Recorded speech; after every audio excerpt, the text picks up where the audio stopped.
And this is Joy News, independent, fearless, and credible. Wherever you are watching us from, this is your favorite channel for all the interesting stories making news this afternoon here on The Pulse, here on Joy News. We are live on DSTV channel 421, Go TV 105, around the world at myjoyonline.com. My name is Elton Broby. Now, this afternoon, the NPP is demanding that the Inspector General of Police, Christian Teteyohuno, arrest the National Vice Chairman of the NDC, Chief Sofu Azoka, and Abdul Wahab for allegedly threatening the lives of some NPP officials during the just-ended Akwatia parliamentary by-election. We have details as the New Patriotic Party blames their loss of Akwatia seat on what they described as the NDC deceitful promises of development and the road construction undertaken on the day of the polls. You could see the machines that we bought, the drip machines, were being used to make some of the roads. They have not done anything that has impacted on the life of the people, but deceit also played in. But is the road construction still ongoing, or bring the very latest on that? Plus, speak to the newly elected Member of Parliament for Akwatia, Baidoo, here on The Pulse. Also, the LPG's founder, Kofiak Paloo, has been arrested by Yoko's Surveillance and Asset Recovery Unit and is currently being transported to Accra to assist with investigations. We'll bring you the latest on this developing story and the details on this matter. Former Chief Justice Gertrude Tokonom takes her case to the ECOWAS court, whilst governance expert Professor Bafo Ajmendua calls for reforms to protect the judiciary from political interference. The system of selecting or appointing our president must be reviewed. It should be taken away from the executive. Well, these and many more coming your way in today's edition of The Pulse, brought to you by Defend Drill, Cough, Expectorant. Defend Drill, breathe easy, feel better. My name is Elton Broby. When we return, we'll deal with the political fallout from the Akwatia parliamentary by-election.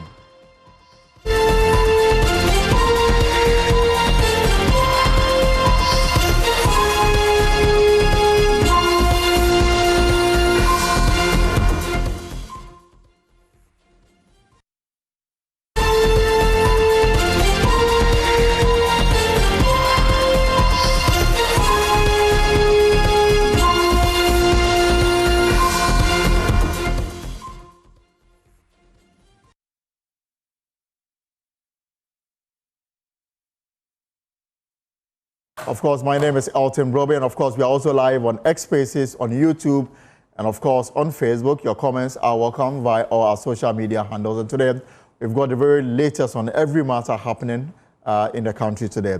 The NPP is this afternoon strongly demanding that the Inspector General of Police, Christian Teteyohuno, immediately arrest the National Vice Chairman of the National Democratic Congress, NDC, Chief Sofu Azoka, and one Abdul Wahab for allegedly threatening the lives of some NPP officials, including the minority leader. Tensions flared in the Akwatia constituency on Tuesday, September 2nd by-election, after Chief Sofu Azoka clashed with the minority leader Alexander Afenyomarkin and his delegation. Now, in a statement released moments ago, the NPP is condemning the act and called on the IGP to arrest the duo. And this is the statement that just came through.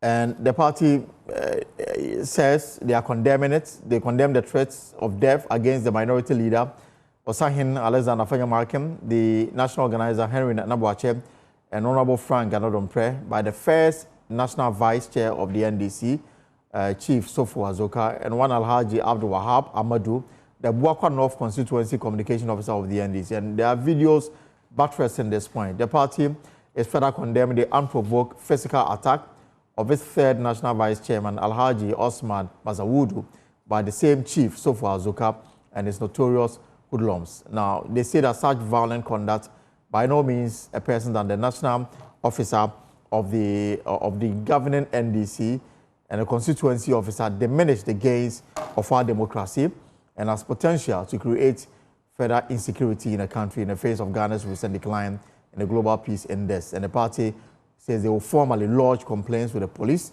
against the mentioned individuals, and they are demanding that the IGP act on this particular matter, arrest and investigate Chief Sofu Azoka and Alhaji Abdul Wahab and any other person captured in the video widely circulated on social media. And this statement is signed by Justin Kodiafrempong, General Secretary of the NPP. Now, we'll speak to the party on this shortly, but first, the NPP is blaming the loss of the Akwatia parliamentary seat in yesterday's parliamentary by-election on what they described as the NDC's deceitful promises to the constituents. The government, in less than 48 hours to the election, undertook a number of activities, including a skill development program recruitment, the commissioning of a DVLA office, and a road construction project in Baidoo on the day of the election. We'll hear from the NPP on why they believe these are reasons they lost the election. But shortly, here is a wrap of activities of yesterday.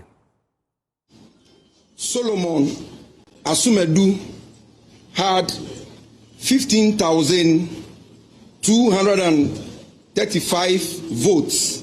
Bernard Baidoo of NDC had 18,199.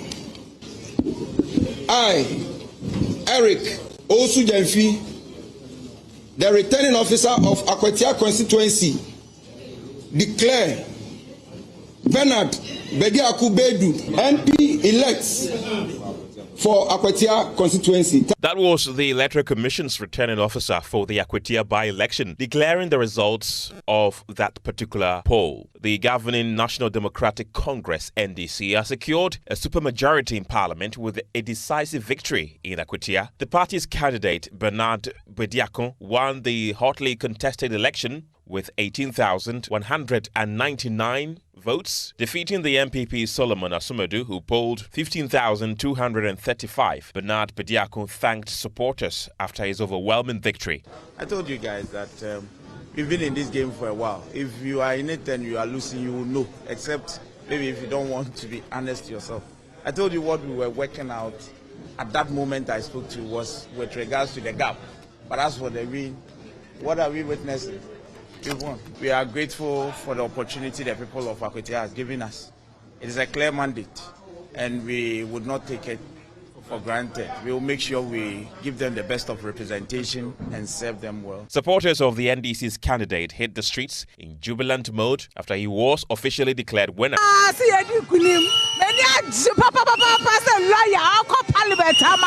Now, lawyer,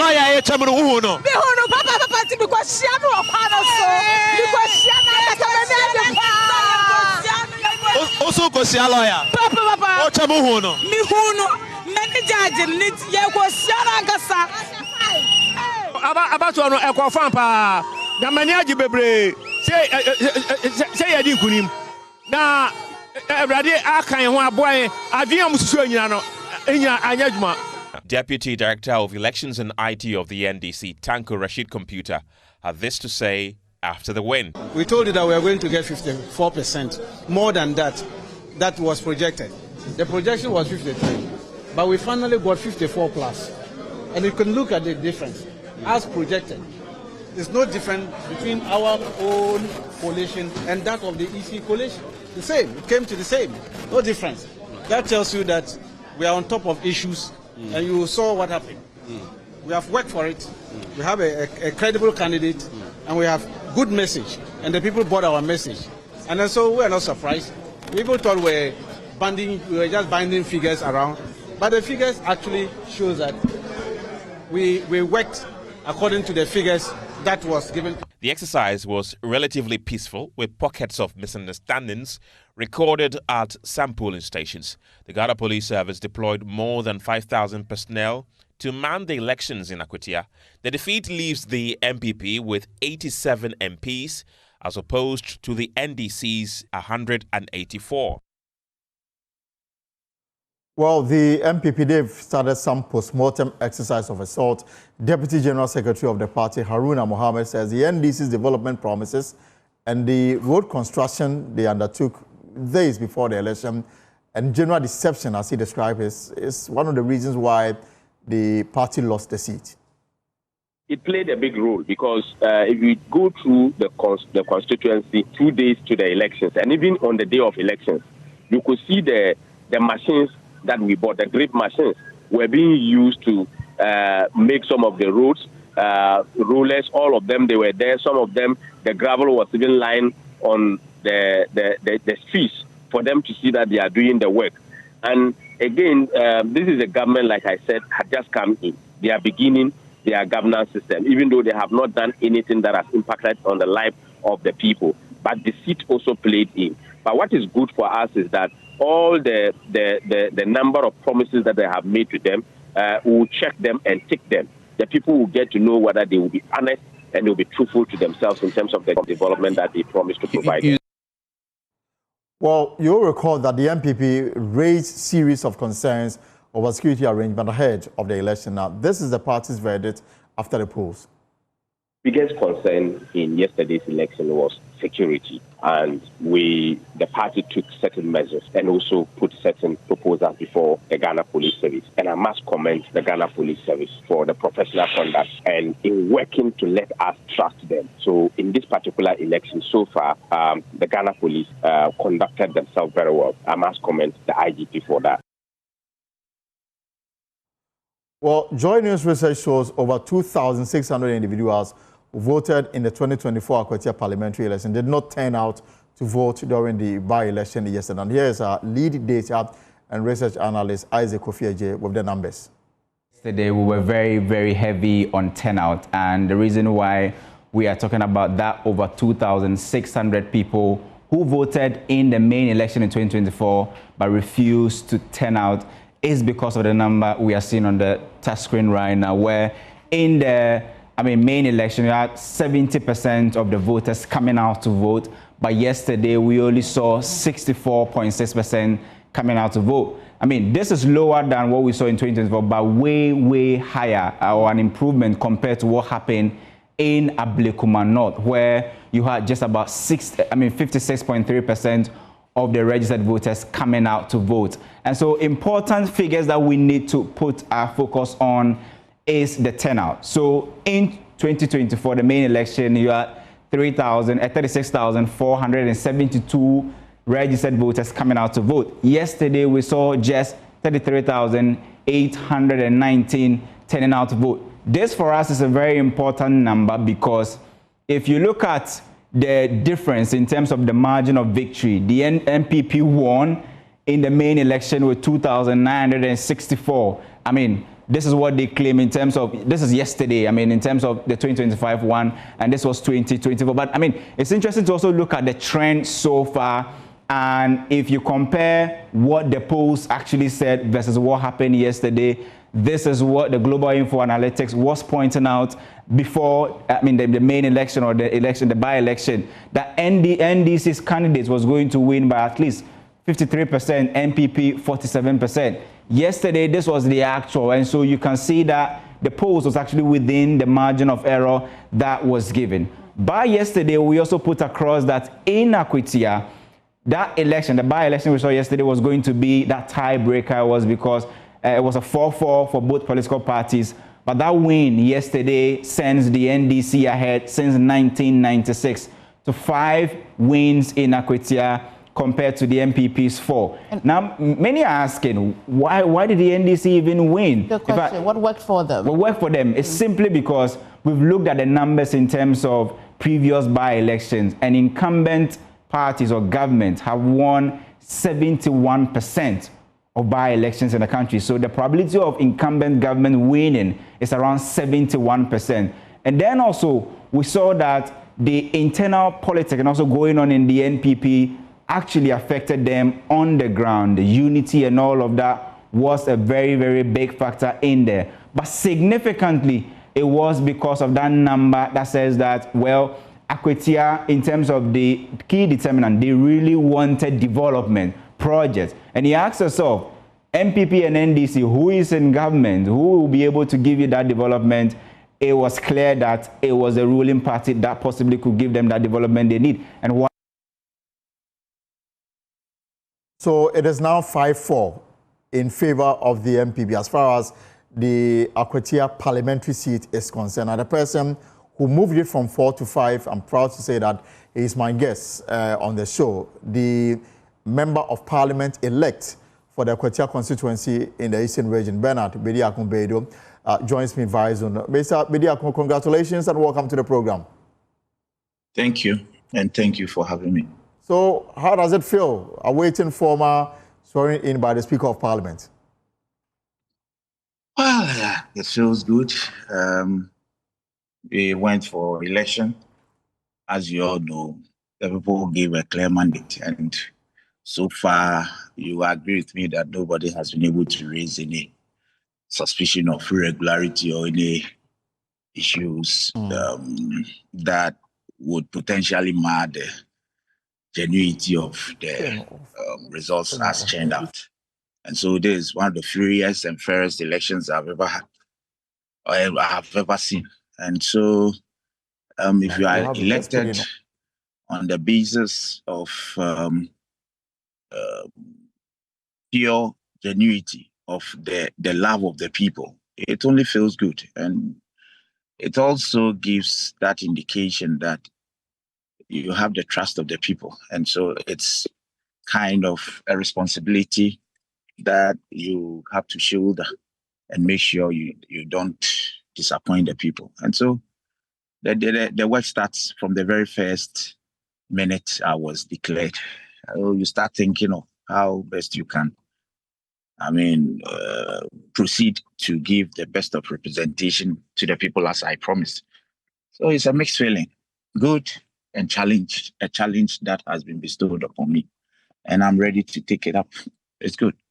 The concerns raised by the NPP, for example, they are raising concerns of deceit in the run-up to the elections regarding allegations of vote buying and overnight development projects that started in the constituency prior to the election itself. But generally, if you will sum up the conduct of the election itself from the role played by the Electoral Commission and the police, how will you describe how yesterday went?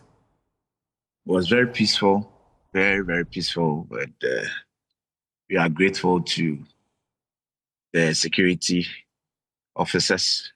We are also grateful to the Electoral Commission. In fact,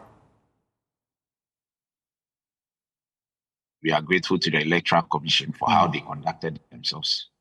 The security were all over the place, but they didn't intimidate anybody. I never heard of anybody being molested or intimidated just because the security was present. They were there to make sure the right thing was done, and the right thing was done. The bigger congratulations also go to the populace, the constituents who saw need to conduct themselves in a way that or manner that would not call for the intervention of the security.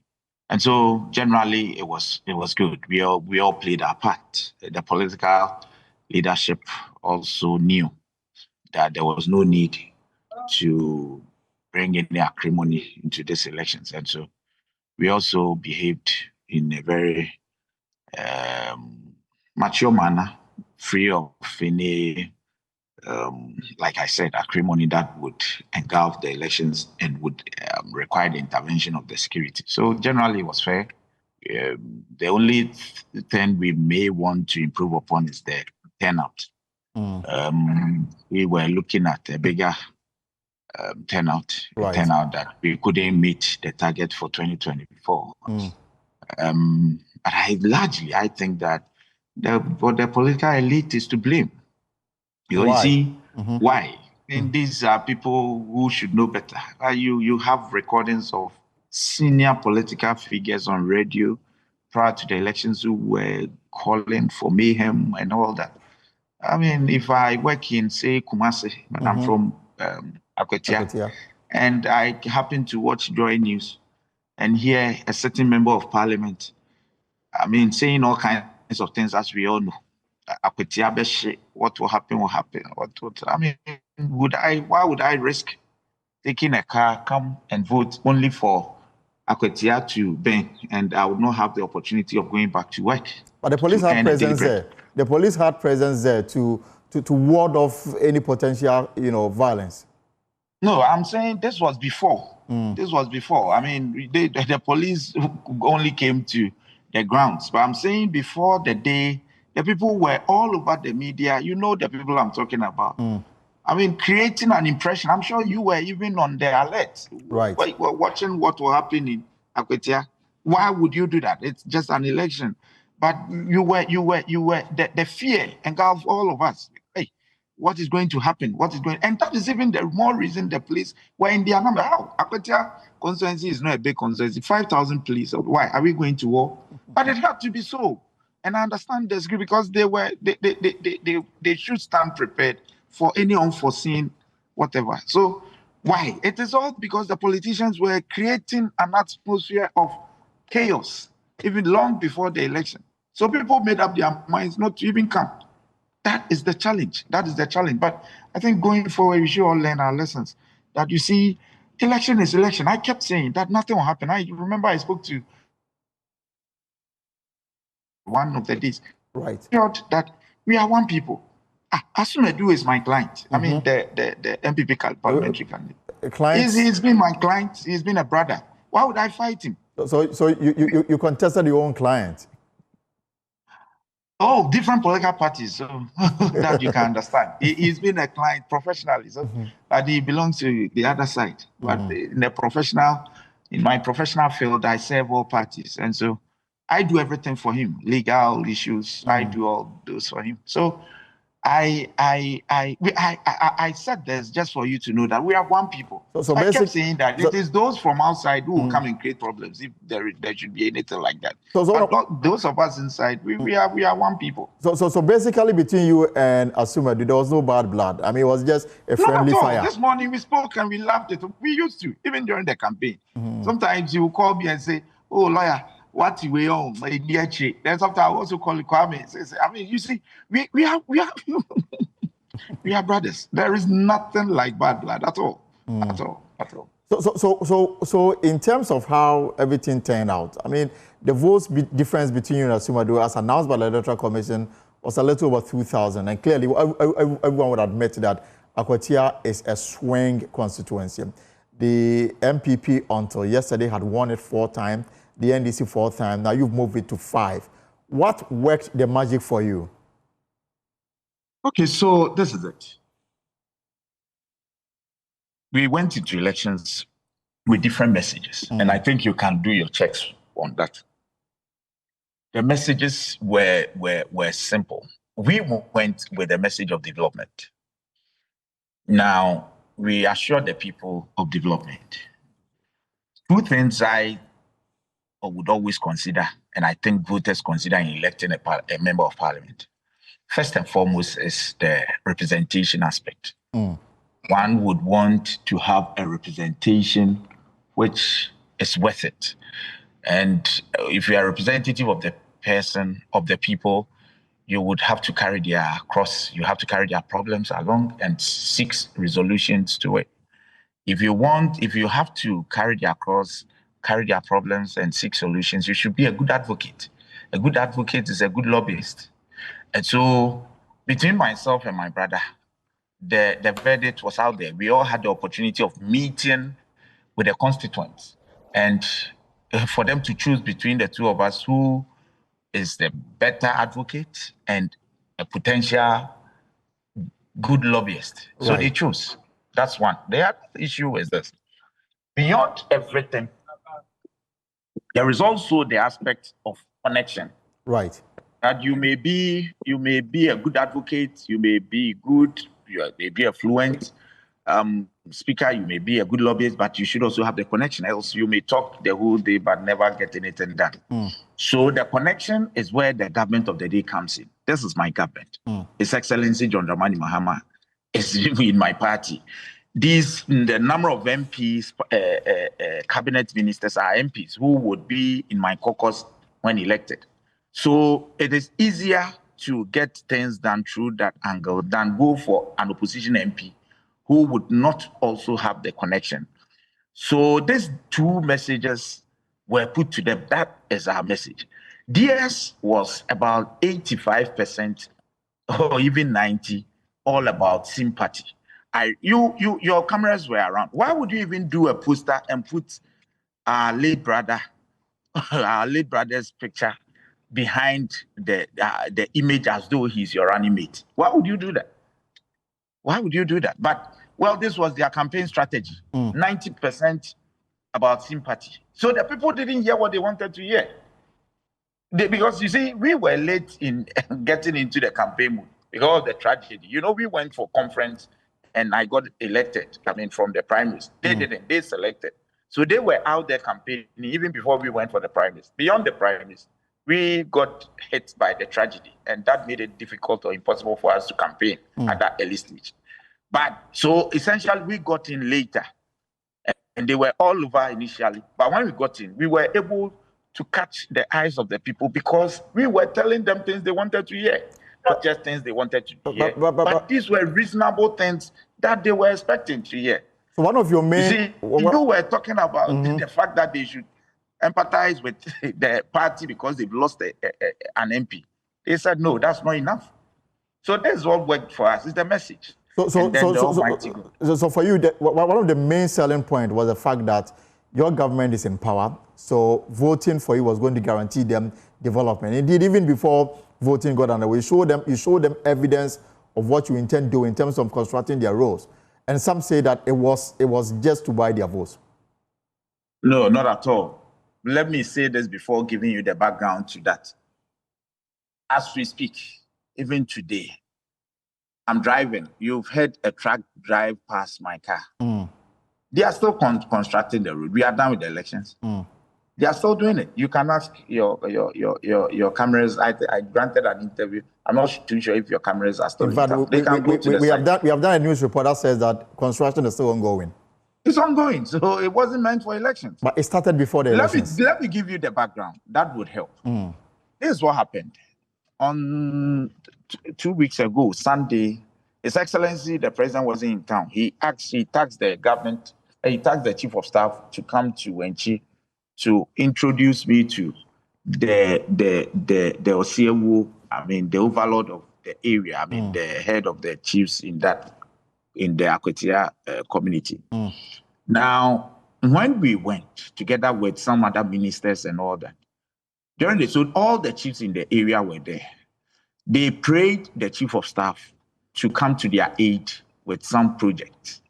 The Chief of Staff heard them and asked that, okay, the President is not around. I was only sent. So if you could have representatives to meet with the presidency on a day, I think 2 days after that day, that was on Tuesday, and that I should bring them to the Jubilee House for a discussion with regards to their demands. Right. We went as planned, and we met with the Vice President, who was the acting president. And the chief demanded that some immediate interventions happen in their communities, with regardless of whether there is by-election or not. And as a certain government who sees the chiefs as partners of development, had to oblige and said, okay, we can't do much because of the time. But if there are simple things we can do with regards to your town roads, which is less than a kilometer and then all that, we can look at it and see. But we do not want it to appear as though it is by-election. They said, no, we are requesting for it. They had even, look, if I was in your studio, I will show you a copy of the demand. They had to put them in writing, and they submitted copies to the presidency. I have the copy. So the demand came from the chiefs. And then the government had no option than to do that is why the chiefs are not complaining. You could take your cameras to any of the chiefs and they will tell you that it came from them. So the plan, it is not for, so it was not the NDC and NPP as usual. All right, so it wasn't originally a government plan to construct the road. It was a request by the chiefs. So coincidentally, yes, it happened at the time by-election was in the offing. Yes, and there's nothing wrong with that. But that played to your advantage, isn't it? Well, it does, because you see, the only reason I see it to be so is this. Look, I am telling the people that I'm a good advocate. I will give them the best of representation. I am also telling them that I'm a good lobbyist. So if the chiefs have been able to demand something and I lobby for the thing to come, it means I'm actually showing, what do you call it? Showing proof that you can do that. Sorry? Showing proof that you can actually do that. Absolutely. And that is what happened. And I did it. And I'm proud to say that I actually push for same to happen. Look, by-election, so what? Excuse me. At the end of the day, the people need the development. Indeed, as the by-election, we are done with it. Does it mean the roads, we will take them back and take them to the Jubilee House? It will be there to serve the people. At the end of the day, President Mahama keeps working, and he should work irrespective of the time. All these people who are complaining, if they had other things to do on the day of by-election or a day before, they would have done it. There is nothing wrong with doing anything. It would only be deceptive if it were meant for the by-election, and after the by-election, we carry the machines away. But if work is ongoing, what is wrong with that? But is it a case that, I mean, the chief made similar requests in the past, and the request did not yield the result we are seeing now, or they just came to a realization that there's a time we can get this done? I am not too sure whether a chief of staff ever visited the president the way it is or the way it happened. I'm not too sure whether the president in the past visited the chief. I don't work with the chiefs. But you see, I know that in this case, maybe the chiefs were also taking advantage of the situation. Maybe. I'm not too sure. But even if they did, it's the prudent thing to do. Right. That, see, you are here to ask for votes for your candidate. We will help him, but we also have needs. So the circumstances may not be the same. But you see, what is so clear is that over the last 8 years, nothing really happened in the constituency. You see, this election, trust me, it is a reflection of the mandate of Nana Addo Dankwa Akufo-Addo and then the NPP for the 8 years. It is really, because of course, John Dramani Mahama, His Excellency, just came to power. So if he's not been able to do much, but touched on a road which is not even up to a kilometer, and the people are so excited, that should tell you how hungry they have been with regards to development. So whom do you blame? You had 8 years. The people, for instance, Kusi, have been so faithful to you. They vote 70-30 against my party. Over the years, since the Fourth Republic, they've not benefited a single good initiative from you. So if for 6 months, assuming it's even by-election, and I'm able to lobby for the government to do this for them, and they are so excited such that even when you brought Dr. Baumia from Accra straight to Kusi, because you saw the place had turned to green, straight to Kusi to tell the chiefs that it is not Mahama government that is doing the road. The people said, we've heard you. We are too smart for these games. We will still vote for him. And for the first time in the Fourth Republic, Kusi turned green. And now you are saying it's because we do. So you had 8 years. Why didn't you do it? So this why road, are you crying wolf? You had 8 years. Why didn't you do it for them? So the road will be tarred as well? My brother, it has even been tarred. Trust me. The chippings are on, and I will make sure that is done, because that's what I know. The contract has been given. You can call the roads minister. In fact, it was the deputy roads minister who brought the contractor to the chief. And I'm surprised they are talking about drip machine. This is not drip machine. Do they know drip machine? The contractor is on site. I don't have his permission to mention on air, but you can do your checks. It is a contractor that is working on it. He's been tasked to tar those roads. And there are even others. Look, if we were in to deceive, there is the Buadria to Premaya Penamai stretch that had also been approved to be fixed. That had been done. But you see, the road minister said, no, we are not in to deceive the people. We can't finish that one. It's a major road. Right. So don't start. And as I speak to you, we didn't touch it, but it's part of the roads that has been given to that contractor. Once he is done with Takrasi Kusi, and then there is the Kwame Kuma stretch in Akwatia, he will go to the Topremai. He will go to the Topremai stretch. In fact, the introduction of drip into the conversation was actually first, said by the NDC Deputy Director of Election, Rashid Tanko, that they were using the drip machine. But you have brought clarity to this matter. So let me explain. There are different sections. For instance, there is a community called Amakro. That community, you can't drive there. It is not possible. In fact, even during campaign, I took Abubuya to the place. You saw Yamin and my organizer, and then you saw Monday Mustafa, the Deputy General Secretary, etc. That's where they went to. I was there. In fact, coincidentally, the day I went to campaign, my brother was also there. He took a motorbike, and I took Abubuya. This is a town that voted for them last election. Right. They did nothing for them. But you see, We went and he donated 5,000 to them to buy fuel and go for a machine. Immediately it was, and I promised the people, I said, no, this is not a matter of paying 5,000. I would speak to the authorities that be, so that immediately I leave the place. The drip machine, which is at the assembly, we will make sure it comes to fix the road, at least. Given the nature of the season, you can't do much because it's a wet season. But at least there are some places they can do some patching and those things. So the drip machines will be used. So these are the smaller communities whose roads were so bad. And so those ones, we use the drip machines. So, and that's the drip machines were brought to work. So should we leave them because it's by-election when the people need it? I don't really understand. So those ones, but the major contract, Kusi Takrasi, those ones, Kusi Takrasi, Akwatia, Namai, Topremai Road, were given to contractors. But the drip machines did some work in the small towns as well. Apart from the roads, what are the other challenges that you think that Akwatia is lagging behind, that you will use your influence now as Member of Parliament to push for a turnaround? Well, so the major issue is with jobs. Most of our youth are unemployed, and it's because, the Akwatia is known for mining. Right. And the GCD, over the last years, several years before John Dramani Mahama came to power, has been, almost grounded. But you see, even towards in the run-up to the 2024 elections, they were even in darkness. And GCD is a whole community. There are about 5 different towns within that enclave. So they were all in darkness. The previous government thought... No electricity supply? No electricity in Akwatia, I'm telling you. Despite all the mineral resources there? I am telling you, they were without electricity. They had been cut from the national grid, disconnected. President Mahama, at the time, as candidate, Mahama came to Akwatia, and we told him that this is the situation.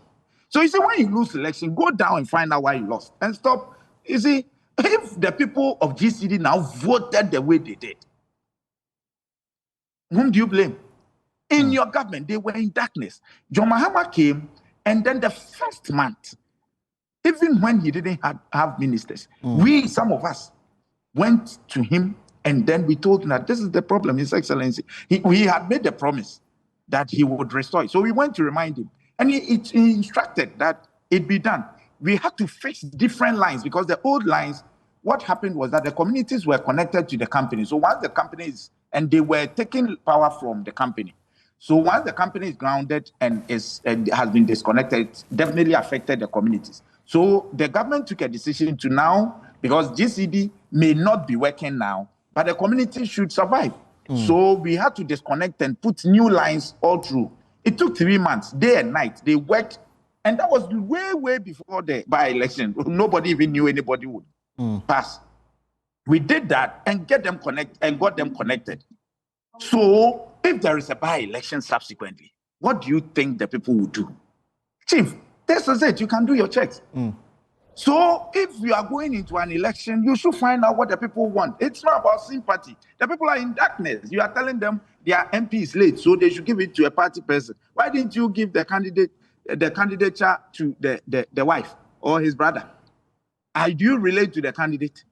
So why are you making the people feel as if they don't even know or understand what they want? So you see, as for this issue of development happened, the night before, and then what didn't they do in Asin, what do you call it? Asin North.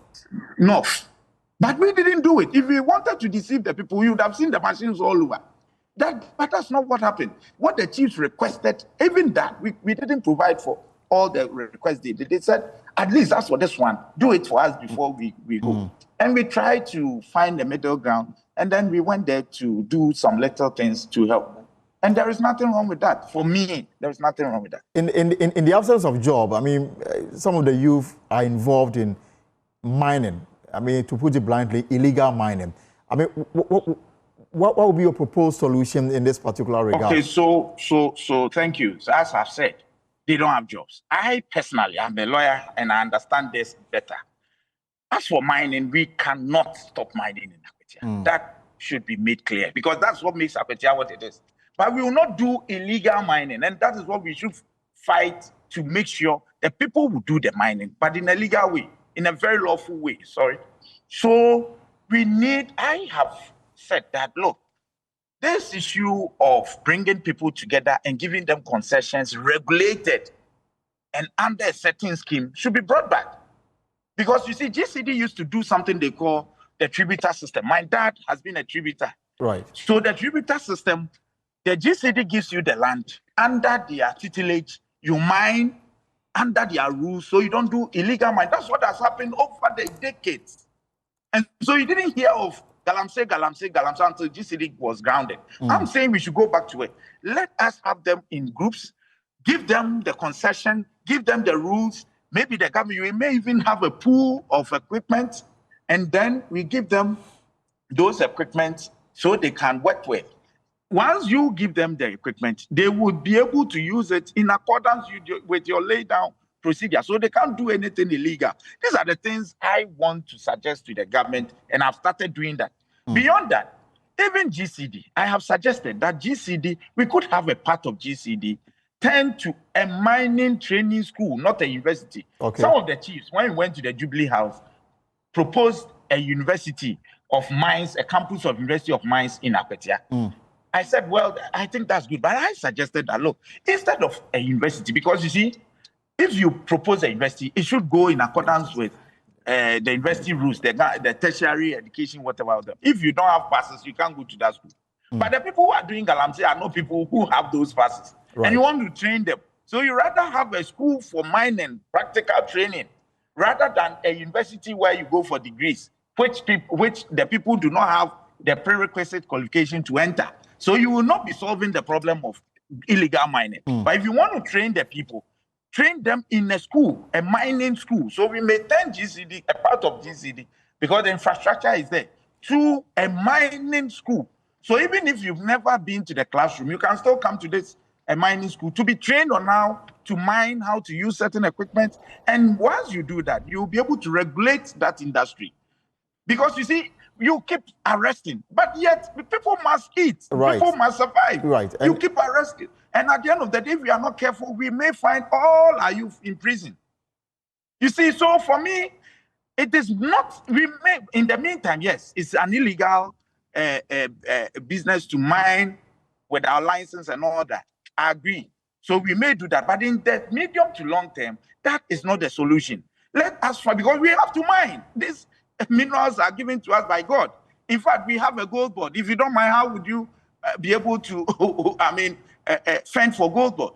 But in a regulated environment where we will not destroy the environment, and then we will be able to. So this is the kind of advocacy I want to put up. But Council, until that is done, until we get to actualizing this proposal that you have, the destruction of the environment is ongoing. So what do we do? Of course, the law is clear. If you are destroying the environment, the law is there, and the law is being used. So that I can't say much about, and it remains the law. But I'm saying in the mid, because I have been elected, I should have proposals that would help your constituents bring a win-win situation. And that proposal is what I'm telling you. Otherwise, so then the law is the law. I mean, what can I do about it? If you are destroying the environment such that you don't have license and you are mining, that's an illegality, and the law is the law. That there is nothing I can do. But I'm saying that if we keep arresting because you see, you arrest, you take them there, they come back, they do it because they need to serve, they don't have jobs. And the minerals are there. Why can't we regulate for them to do it properly? That's my proposal. And in fact, I should have a proposal as an MP. I should have a vision, and I've shared my vision with you. I don't know, but your viewers are out there to judge whether it's a good one or not. For me, I think that it should be a win-win situation. The people should do it. We've done it before. When does this issue of Galamsey come? But Akwatia have mined since 1926. But this issue of Galamsey came up recently. Galamsey. That means we were doing something right before, and now it's not happening. Why don't we look at what we were doing right? Because that tributor system was a perfect one. Because the GCD will regulate, they would have their security following you. You can't go and dig, or you can't go and dig a hole and leave it and run away with it. In fact, they are there. They will make sure you reclaim the land. Because the concession belongs to them. And they've given the various units to individuals under their tutelage. And for me, that's it. That's it. Okay. And so Akwatia was vibrant then. And this is where we should go again. In wrapping up, the NPP in a statement that they issued before I came on air, they are making the call for the arrest of your vice chairperson, Alhaji Sofu Azoka, and one Wahab, for threatening the lives of the minority leader, the chief whip on the minority side, Frank Anadomprem, and of course the NPP's national organizer, Henry Nanabuache. What do you say to this? I'm not aware of any threat of life on the minority leaders. Like you didn't hear anything like that? You see, when you lose election, I know it's difficult for them. They have to find a way to say something. I mean, to divert attention as though something untoward happened in Akwatia. Look, this was a minority leader under whose watch, with some men and the general secretary who were you saw the video. I'm sure you've seen it, or you may ask, because your people even interviewed me on it, and I said I don't have that time. Whatever they may have done, be it illegality, I believe that at the appropriate time. So at the time, my focus was on the election. But they were in the morning. They led people defacing my posters. Is that not? It's even a crime to be doing that. It's an illegality, but they did it. But I haven't mentioned it. My party has not released any statement because our eyes were on the ball. We are not interested in pettiness. I mean, I do not know who threatened who. If somebody threatened him and he has evidence, he's a senior lawyer. He knows what to do. My focus is on Akwatia and how to develop Akwatia, my brother. And then finally, your roots are quite strong in the constituency. I mean, people we spoke to before and during the election points to the fact that you assisted a lot of people with legal services. Now that you're going to have your hands full in Parliament, would they still have that access to you as far as legal matters are concerned? Because that was a major issue all of them raised regarding you. Well, I'm grateful for this question. I'm sure it is about the mindset. Look, if, as you rightly heard, if I want to assist, I need not be physically present. I have a number of friends who are prepared to help. And so once there is any issue, in fact, just yesterday, something happened and I wasn't physically present. I called a friend who is a lawyer who was present, and he intervened at no fee because he is part of me. I have a firm together with my friends who are operating. I may not be able to go to court anymore for now, but they remain there and they understand what we do as a group. And so anytime anyone needs legal services, we will get a lawyer to help. That is not a problem at all. And in fact, it's part of my assurance to the people that legal services, I mean, that you can always count on me on. If I'm not physically present, I will get you someone to do it. All right. And then your people in Akwatia are listening. What will be your final words to them? Well, I can only say I'm grateful for the honor done me. Very, very grateful. They are the people I love, and that is why I offered myself to make this happen. I will forever hold this honor in a sacred way and manner that would serve and I'll make sure I serve the people in all humility, hard work, dedication, and above all, with the fear of God. I'm so grateful to them. I can assure them that we are in for good things. Akwatia would rise again.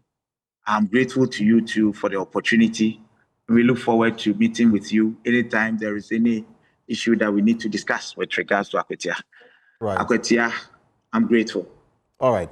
The Member of Parliament elect for Akwatia in the Eastern Region, Bernard Baidoo, there here on the pause. Your comments are welcome as well. Well, the NPP, let's stay a little longer on this matter because the opposition New Patriotic Party, they've been making a call for the arrest of the NDC's vice chairman, Sofu Azoka, and Abdul Wahab, who we are told is communication officer for the NDC in the Eastern Region, for allegedly threatening the lives of some NPP officials. Now, let's get to understand this better. And joining me on the line is Deputy Whip on the minority side, Jerry Ahmed. Council, good afternoon and welcome to the polls.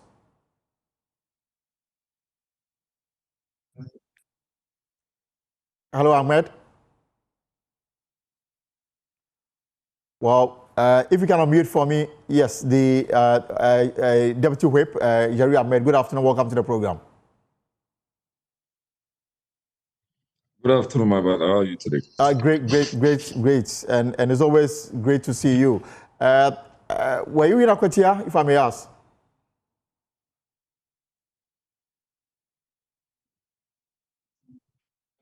Hello, Mr. Ahmed. I'm actually having a terrible feedback. I don't know if you can hear me. Yes, I can hear you. I didn't. I can hear you. And I asked whether you were in Akwatia for the parliamentary by-election. I wasn't in Akwatia. I monitored every step of the election. I wasn't in Akwatia to see exactly what was happening in Akwatia, but I watched on some social media handles and then on some TV stations, so I saw what happened in Akwatia. Right, and you also monitored my conversation with the MP-elects on some of the concerns. Yeah, I monitored the last part of it, him talking about he wasn't aware, well, somebody is a senior and at the bar and therefore knows what to do. And I thought that was quite distasteful for someone who is coming into parliament. One of the things you would have to do is to be very careful the kind of things you say. I think he's talking a lot. And I hope and pray that whatever he's saying, he gets to work with it. Anyway, for me, as the second deputy whip, I was really saddened by the situation, what I saw, the kind of threats, the kind of physical attacks. And I thought that Ghana's democracy has actually come of age.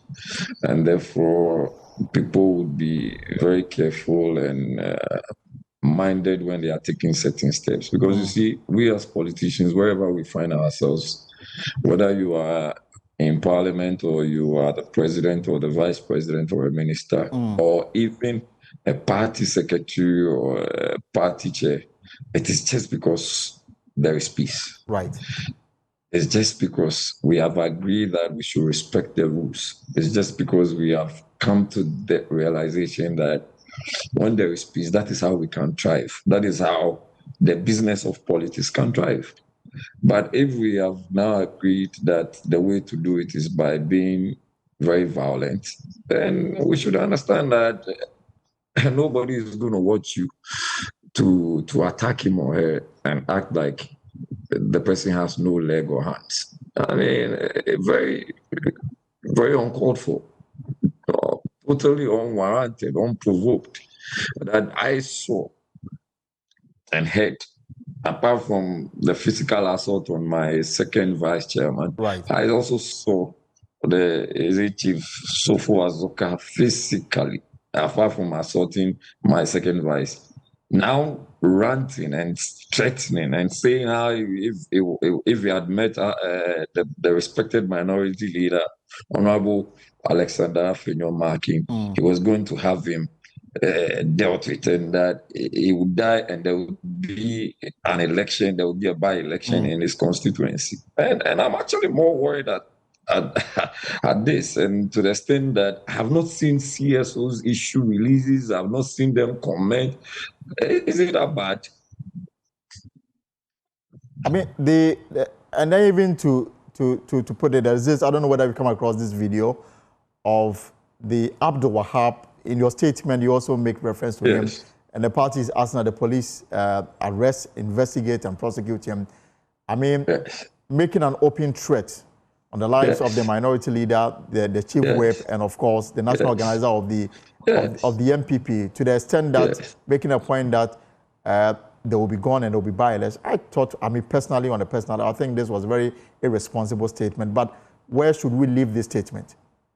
Elton, you want to find out the truth from me? I'm actually very disappointed in the leadership of the police service. I'm also very disappointed in the leadership of several other CSOs who are currently in Ghana. Listen, everybody is enjoying the peace because we have decided that let peace reign. That is for us to thrive as a nation, for us to have development, for us to have progress. People post things on their social media handles and they are incarcerated. People post too. For instance, you would have say Obama being picked up, people who have been picked up. I've just even heard someone has also been picked up, and they are kept behind bars. But somebody threatens a constituency communications officer. Beyond him, you would also see the chairman, whatever, NDC chairman, national vice chairman, chief Sofo Azoka, threatening the respected leader of our party and a respected leader of the minority, and then my chief whip, and then my national organizer. And all we have seen and done is to keep quiet over it. I mean, what do you expect? You should expect this to go on some more. Because when our community was brutally assaulted, the bail condition was very laughable. And if this is the route we want to go, for people like you, you should be seen to be talking about this with all the energies in you. Because you see, you will not be acting as in whatever position you are now when there is no peace. I won't be in the office of parliament when there is no peace. My children will not have to go to school when there is no peace. Our mothers will not have to work in the banks and wherever they work when there is no peace. Peace is very critical. And when we sit down and we think that, oh, because I am currently holding on to power, I need to dictate the pace in a certain manner, and to be rough and to be violent and to do things which are just not proper and which are criminal, then we should understand that there will be a stage nobody is going to watch anybody who attacks. It's going to be a state which would now be seen as a lawless state and a banana state, a banana republic. We need to do something about this. And I'm calling on the Inspector General of Police respectfully that, look, what transpired in Ablekuma North, that we allowed it to go, and there's a certain facade of prosecution. And what is going to happen with this, that people can wake up and threaten to kill people who are holding certain political positions. Then we should know that there is no protection for anybody. And if that happens, so assuming that the minority leader wakes up today and then something happens to him, what's going to happen? Are we waiting for something to happen? Are we waiting for Honorable Frank Anodompe to be shot by someone? Are we waiting? And when these people are clearly in a video, and their video was not actually watched it on Channel 1, and I later saw it on Joy. So if I could flip all the stations and I saw this, and I don't see any security and any action taken, then what is it going to be? You have, I don't know whether the caucus is thinking of raising this issue on the floor to get the speaker to come into it, because clearly if a member of parliament is being threatened in this manner, the privileges committee should be able to have a say in that. You don't agree? Well, I agree. As we speak, we are on recess. We do not always have to wait for Parliament to be active for actions to be taken. I respectfully think that the IGP, including your good self and your station, are some of the avenues for us to propagate whatever transpired. It's absolute nonsense. It is without a shadow of doubt that somebody feels very powerful and hits his chest. In fact, pokes his finger virtually into one person's eye and gives him, and then somebody comes from behind, slaps him. All these were pictures that were seen. And we want somebody shot. We want somebody killed. Then we boastfully said that I am going to ensure that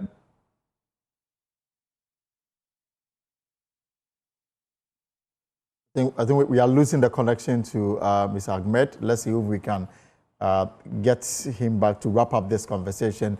Honorable Ahmed, are you still there? I'm here. I'm not sure. Yes, I think that there was a brief breakup there. If you can restate the point. And I also want to find, I mean, how concerned is the caucus? I mean, you've lost one seat. Now your number has come down from 88 to 87. Well, the first of all, before I go to how concerned the caucus is, I still think that the brutalities under this current government should be condemned with all the energies in us. And we respect the views of CSOs and other media stations to propagate these concerns. And let us all understand that whatever transpires, nobody can go scot-free when these things happen. Our children and our parents and our wives and our mothers are supposed to have some sort of sound environment, peaceful environment to operate. We as Ghanaians need to have our businesses booming because the only way to do this is to have a very peaceful environment. If these things continuously go on, then you should understand that even in the Bible that people would make references to, I don't think that people would always want to watch for people to slap them and let them turn the other side of their faces and be slapped. It's not going to happen, and we should change our lifestyle. We should change. When we are too power drunk sometimes. When people get power, then they begin to mess up. They begin to feel that they do not even have their thinking caps on. They begin to think that the people that they are ruling over or serving are supposed to be some, with all due deference, like they are animals. It's not okay. It's a warring situation, and we need to call people to order. The Inspector General of Police needs to be, the Peace Council, they've not even come out to say anything. Unless you are telling me that I'm late in the day and I've not heard. Nobody has commented on that. Yes, now to your question about whether or not our numbers are, I mean, I am very sad. I've been sad about, well, we losing the seat. But we also know the dynamics when one is in power and the fact that we have to go through a lot of trouble dealing with the 2024 elections. But it's early days yet. I mean, we've seen this in the Kufuor era. there were instances that we won seats which were originally for NDC. So this is not, it's like it is. Whatever you are writing, somebody has once done. So we are learning, and I'm sure we are going to come back more formidable. Our base should understand that these things happen. And when they happen, all we have to do is to come back home, stand more united, more forceful, more strategic. And definitely, when power is handed over to us once again, we should learn to respect and serve the people. At least NDC has already started showing that they don't respect the people. They don't even care about the security of the people. They've been propagating so much on the dollar. Now, what's the dollar rate? They've been propagating so much on Stop Galamsey. Now, we don't even see people that we thought were making so much noise about Galamsey. When you go to the president's backyard, Galamsey is overwhelming. People are dying. There are a lot of security issues in Boku, and I think I even saw one just this morning. About 30 people have died in a certain village somewhere around the president's place. I mean, this is what is happening. So it is for the new patriotic party to come together to understand that there is a major interest. The interest is to, first of all, let the people see us as more attractive. Let us be more vibrant in opposition. And when we are given power, we should be more serviceable, more humble, and respect the people that give us power. That's all I can say to that. All right, and Council, before I let you, I mean, we're going to take a short, but when we return, we'll be talking about the removal of the Chief Justice of the Republic. And as a lawyer and a politician, perhaps I should give you the opportunity if you want to say a word before we take that break. This very distasteful act, very, very distasteful.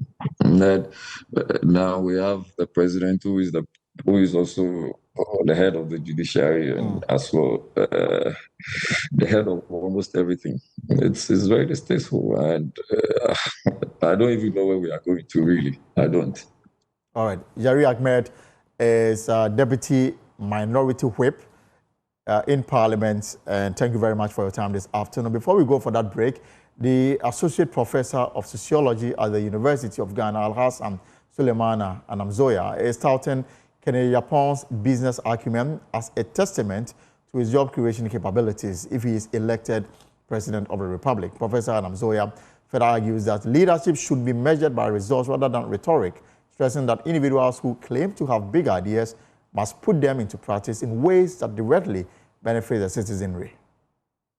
Say that I have known Honorable Ken not too long ago, about 2.5 years to 3 years now, and I have been here a few times. This is a steel factory, and this is the first time a Ghanaian is able to, if you like, set up a factory of this nature. The other steel factories are owned by non-Ghanaians, so the fact that he, as a Ghanaian, is able to do this means that it's huge and it's commendable. We have many factories. We have been to several of them before coming to this particular steel factory. I would just say that normally anybody who is able to do this on his own, when that person gets the chance to become president, he can do wonders in the country. Employment-wise, you can talk about the industrialization of the country, employment-wise, creativity-wise. So clearly, this is not a man with only ideas, but a man who has ideas that he has been able to implement. I remember my professor in history telling me that the Egyptian pyramid was built by people with ideas. If they had kept their ideas in their minds, they could not have built the Egyptian pyramids, but they put the ideas into action. So if you have ideas, and I'm appealing to all Ghanaians, if you have any idea, please put the idea up into action and let Ghanaians be the beneficiary of your ideas. Well, this is a pause here on Join Us. We'll go for a quick breather. When we return, we'll deal with other matters relating to the removal of the Chief Justice and other matters here on the program.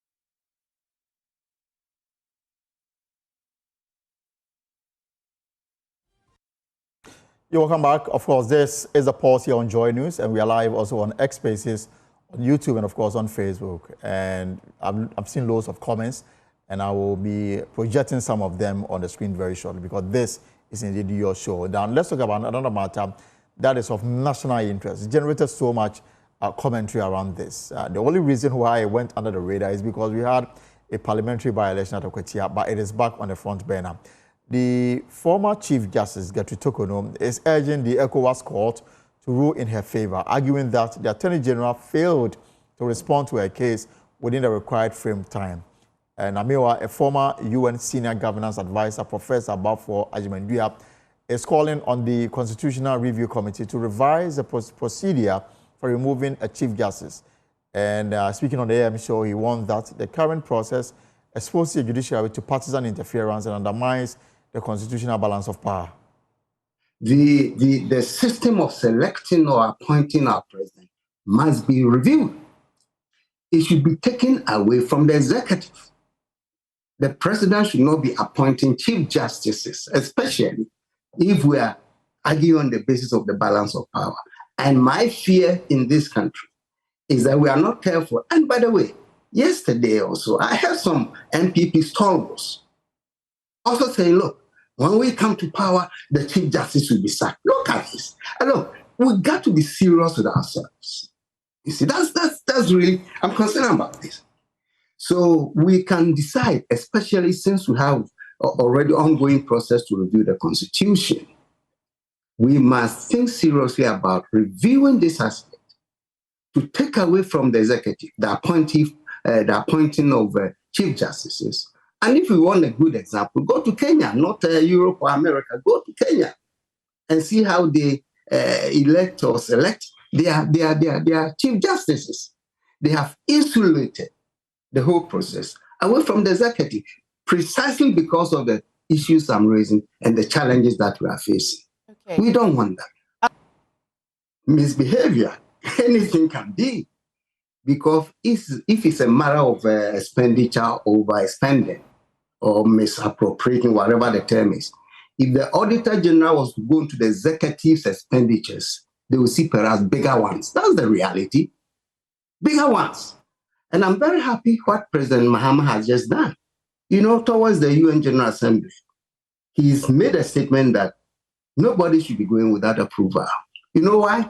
Because the practice has been at the executive level, sending hundreds of people to the UN during this General Assembly opinion, doing practically nothing. It's an opportunity for the civil servants to make extra money because they give them big per diems.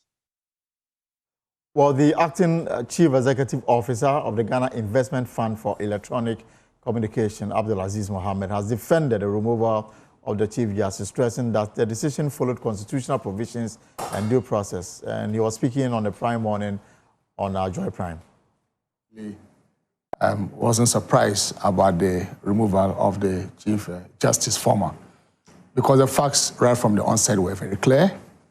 But as a government, what we were committed to was the due process, was to ensure that we carry the process through the constitutional provisions. And so for us, we were not too surprised looking at the facts of the case. And our colleagues on the other side have cried foul a couple of times and yet have been unable to point to a clear breach of procedure.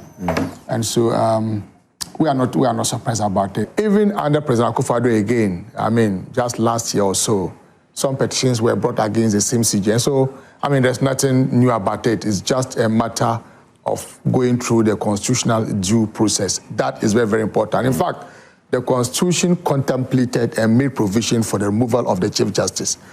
If that was wrong, if that is an area that the Constitution didn't want us to even contemplate about, the Constitution would not have provided for it. The Constitution would provide for what it contemplates. And so, to me, the most important thing is whether we followed the due process. Well, to some others, the Savannah Regional Minister, Salisu B. Awumbe, together with the Bole District Security Council, led by the District Chief Executive, Abdullahi Mahmoud, they have visited the Ivorian Minister and member of MP for Gbona and Vukweri to express gratitude for hosting and protecting Ghanaian refugees displaced by the recent land dispute at Banyiri along the Black Volta. The regional minister assured the Ivorian government of strong collaboration to safeguard and also support the refugees in Gbona and Vukweri until peace is restored in the Ghanaian communities, allowing them to return. Now, remember, the latest on this matter is that 31 people have been confirmed dead and over 48,000 displaced. We can listen to this interaction. We are very happy that the authorities are able to receive them very well and to give them some support to be making them comfortable. Of course, it's a temporal situation. The authorities of Ghana are working around to overcome the situation that is necessary and that led to they relocating themselves to Côte d'Ivoire. And on the basis of which we want to strengthen that relationship between Ghana and Côte d'Ivoire, and also ensure that some of these issues, when it does happen, there are security challenges. The possibility of people moving from Côte d'Ivoire to Ghana to have a reprisal attack, or people moving from Ghana to still continue the attack in the territory of Côte d'Ivoire is high. And therefore, we need to collaborate between these two countries and our security agencies to ensure that no miscreant crosses the border to be able to do something which is unthinkable. This is the reason why we have got to build a further and stronger relationship between the two authorities for us to be able to overcome the challenges that we have faced. Ok, nous sommes donc venus à Bouna. Ok, voilà, c'était ça. We have gone to Gonkoro. There are several other communities that we are told along the Black Volta that they are located. We would liaise with our Ivorian authorities. Thankfully, my colleague, the president of the Bokan region, the MP for Bona, and then the president of the prefect of Bona, they'll be able to move to 8 or so of the communities, many more yet to move to. we will collaborate and ensure that whatever support that we are having, we will make sure it gets to the authorities and they can appropriately ensure that the people get the facilities and make life comfortable. Okay. They are working very hard to give that kind of support, and that commendation ought to actually come. Well, again, the latest on this matter is that as at the last count, 31 individuals have been killed in this land dispute at Baidoo in the Savannah region, and then 48,000 are displaced. Some have crossed over to Ivory Coast to seek refuge there, and that's the reason why the regional minister and the DC of Bole had to undertake that trip to the Ivory Coast. Now, he and Felipe, president of Bukani region, and Dubia Yakuba, also a Bukani leader, applauded the Savannah regional minister's visit to observe how Ivorian authorities are hosting and protecting the refugees. They noted that the Ivorian government has provided food, shelter, and security for those fleeing Bole and Sola district into Côte d'Ivoire.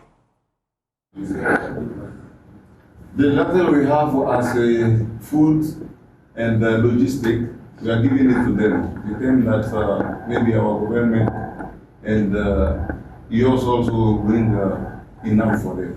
Even today we have a meeting, then we take an appeal of those non-government organizations and our administration also, all the agents whom are represented here in Brunei.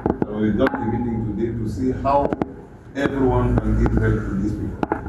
Coming here, you see by yourself that our security people at both sides are working together. The proof was the way how you enter here so easily.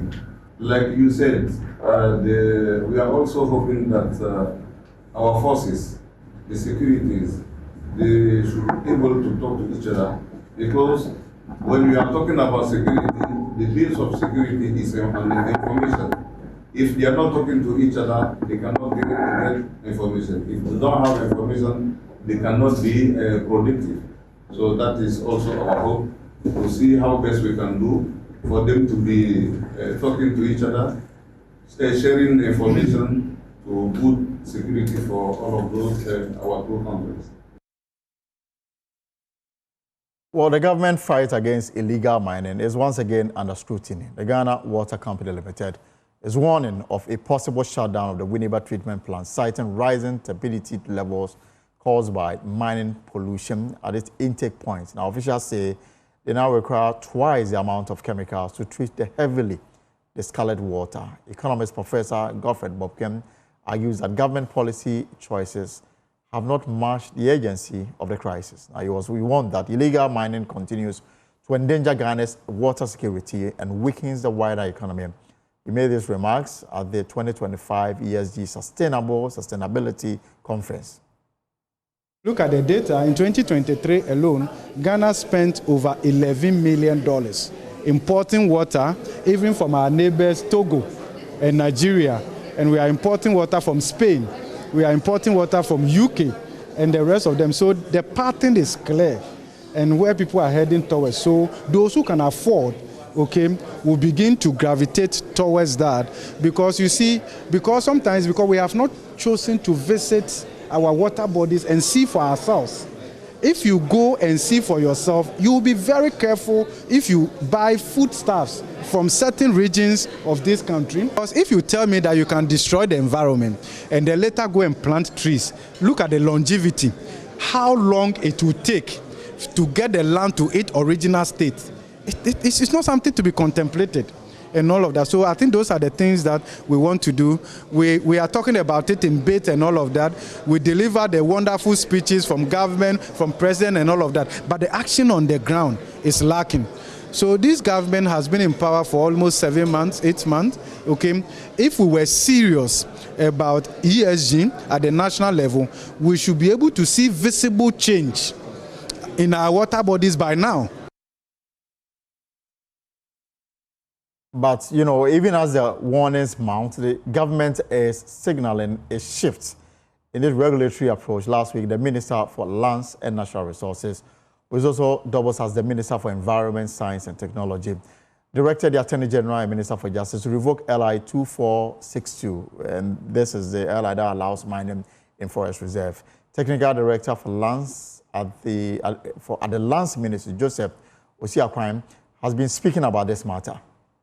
So blue water guns, I don't think is anything people should rubbish, because let's wait and see their performance. Let's give ourselves some time and let's measure the turbidity levels of the water and see if it is improving in color. Okay, that is the way to go. Yes, yes. You know, tree planting in the past, people thought it's not good to even plant trees because it takes a long period to grow. Now we have killed that myth. No, people now accept that everybody can plant trees. There are various species of trees you plant. Each species has its own time span or gestation period to grow for harvesting, and depends on which purpose for which you are planting. So planting of trees started long ago, but each government comes and intensify the efforts to plant trees, okay? So this government has introduced the Tree for Life Reforestation Initiative that is targeted mainly to mine out areas. And related to that, President Mahama has directed the Ministry of Lands and Natural Resources together with the Lands Commission to immediately conduct a comprehensive audit of all state lands allocated, leased or sold, particularly between 2017 and 2024. Speaking during the inauguration of the reconstituted National Lands Commission, the President said where illegality or impropriety is uncovered, such transactions will be reversed and the lands recovered for the state in accordance with law. He added that the Sale of State Lands Committee has already begun its work and is expected to submit its findings soon.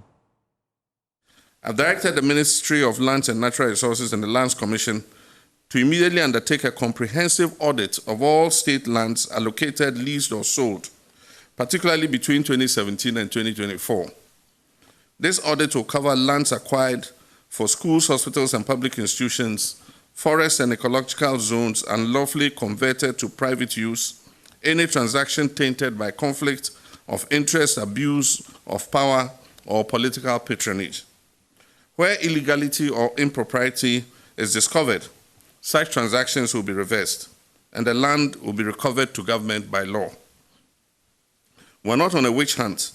Those who have legally acquired land through proper processes need not fear. This exercise is about fairness and justice. The Sale of State Lands Committee has begun its work and will soon submit its findings. That report will serve as a blueprint for rethinking the management, allocation, and protection of state lands. To transform land administration, we must move from paper platform bureaucracy to speed and digitization. The Lands Commission is being tasked to digitize all land records nationwide, building on the Enterprise Land Information System. To integrate services across registries, valuation, and survey departments. And three, very important, to introduce blockchain technology to prevent tampering with land data. And four, to decentralize operations by establishing functional land offices in all the 261 metropolitan and municipal and district assemblies.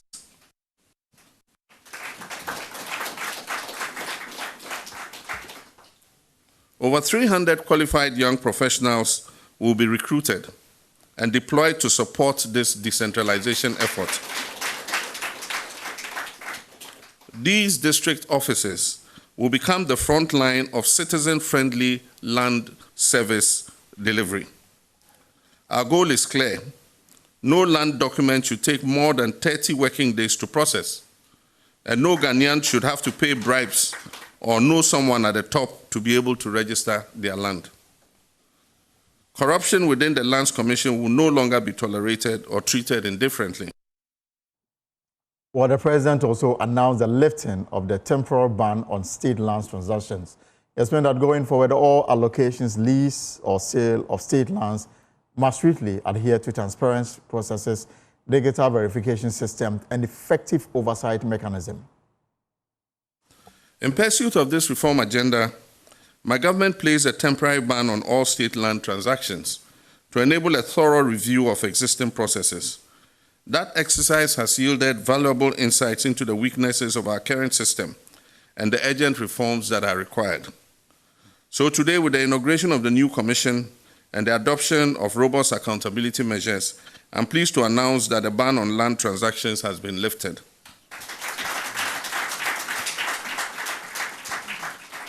Henceforth, all land transactions, allocation, lease, or sale must strictly comply with transparent processes, digital verification, and oversight mechanisms. The lifting of this ban must not signal a return to business as usual. It is a signal that a new disciplined era of land management has begun. And that is why we are embarking on a bold reset, an agenda that is rooted in 4 pillars. The first being to restore public confidence in land administration through transparency, fairness, and justice. 2, to reverse illegal land transactions, reclaiming encroached lands, and protecting public assets. 3, digitizing, modernizing, and decentralizing land services to ensure access and efficiency. And 4, harmonizing customary and statutory land systems to promote equity and coherence.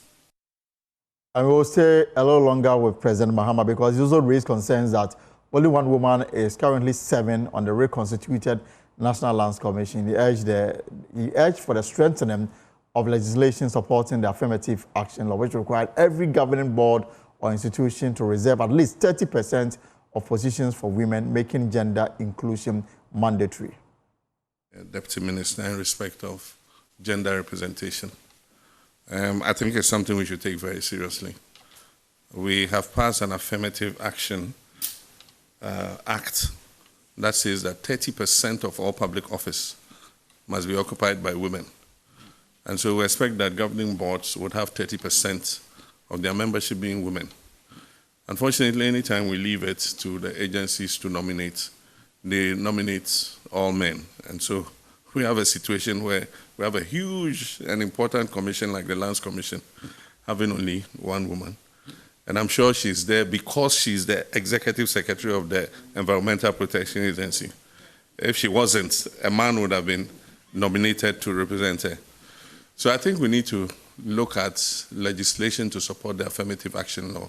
That gives a formula and says that for every governing board or institution, it must be mandatory that 30% of the positions must be reserved for women. And so we should look at that legislation again and see how to tighten it so that we'll be compelled. We'll have to, if it says 30%, then we'll have to work it like Lotto, a formula, and say you bring a woman, you bring this, you bring a man, until we're able to get the composition the way it should be. But it's nominated already and we have to work. And I know that all of you are people of distinction and honor, and I know you do a good job. And so our Executive Secretary, EPA, you'll be a very rare species in this commission, but I know you're a very capable woman, and so you represent the 30% of women on the commission. Yeah, Professor? Right, and even as we speak this very afternoon, President Mahama is touring the Ofankor area. That is the construction of the road between Ofankor and the Nsawam Junction, and is urging the contractor working on the Ofankor and Nsawam road to complete the project on schedule. And he stressed that he will hold him to the June 2026 deadline. The president made this remark during an inspection of ongoing works on the project. So the contractor assured President Mahama that he will hand over the project in June 2026, and President Mahama said he will hold him to his word. Now, also, news just came in before we got on air. The founder of the LPG party, Kofiak Paloo, has been arrested by Yoko currently at the Yoko premises. And this was done by the Surveillance and Asset Recovery Unit, and is currently at the Yoko office to assist in ongoing investigation. We are told the investigation relates to some contract he had with the Electricity Company of Ghana, and we are keeping an eye on this developing story. We'll bring you more of this in subsequent bulletins.